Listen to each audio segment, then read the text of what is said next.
नमस्कार. पुनर्नवा नावाने 3 वेगवेगळ्या वनस्पती वापरल्या जातात.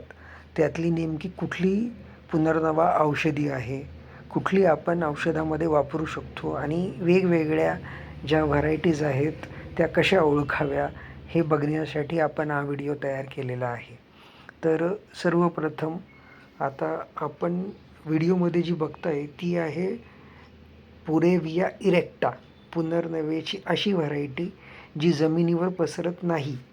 ही व्हरायटी जमिनीवर न पसरता क्षुपाप्रमाणे म्हणजे साधारण अर्धा ते 1 फूट उंचीपर्यंत वाढते. म्हणूनच हिला बोरेविया इरेक्टा असं म्हटलं जातं आणि हिलासुद्धा आपण औषधी म्हणून वापरू शकतो.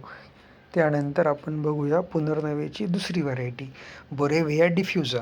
आता ही इरेक्टाप्रमाणे क्षुपाप्रमाणे न वाढता जमिनीवर पसरते, प्रोस्ट्रेट या स्वरूपात असते, म्हणून हिला बोरेविया डिफ्युजा असं म्हटलं जातं. आणि ही सर्वात महत्त्वाची आणि जास्त पोटंट मेडिसिनल प्रॉपर्टीज असलेली औषधी वनस्पती आहे. त्यामुळे ही जास्तीत जास्त पुनर्नवा म्हणून हिचा वापर करावा. ही पुनर्नव्याची रक्त व्हरायटी आहे, त्यामुळे हिला रक्त पुनर्नवा असं म्हटलं जातं. त्यानंतर ही आहे पुनर्नव्याची तिसरी व्हरायटी ट्रायन्थेमा पार्ट्युलिकॅस्ट्रम. ही सुद्धा रक्त पुनर्नवेप्रमाणे बोरेविया डिफ्युजाप्रमाणे जमिनीवर पसरते. त्यामुळे मोठ्या प्रमाणात गोंधळ होऊन ही वनस्पती वापरण्याची शक्यता असते, कारण की हिची पानंसुद्धा बऱ्यापैकी रक्त पुनर्नवेप्रमाणेच दिसतात. रक्त पुनर्नवेप्रमाणेच हिची पानं मागच्या बाजूने सिल्वरी व्हाईट आणि पुढच्या बाजूने ग्रीनिश स्निग्ध तुकतुकीत अशी असतात.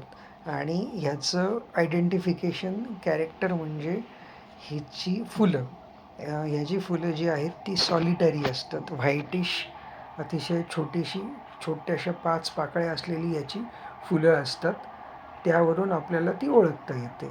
आणि इतर दोन्ही व्हरायटी त्यांची फुलं ही क्लस्टर किंवा इन्फ्लोरसन्समध्ये येतात. आता ही जी आपण बघतो आहे ती आहे बोरेविया इरेक्टा. हिची फुलं अतिशय छोटीशी अशी पर्पल पिंकिश कलरची असतात आणि पानं जी आहेत ती अशी ॲक्यूट अपेक्स आणि वेव्ही मार्जिन असलेली असतात.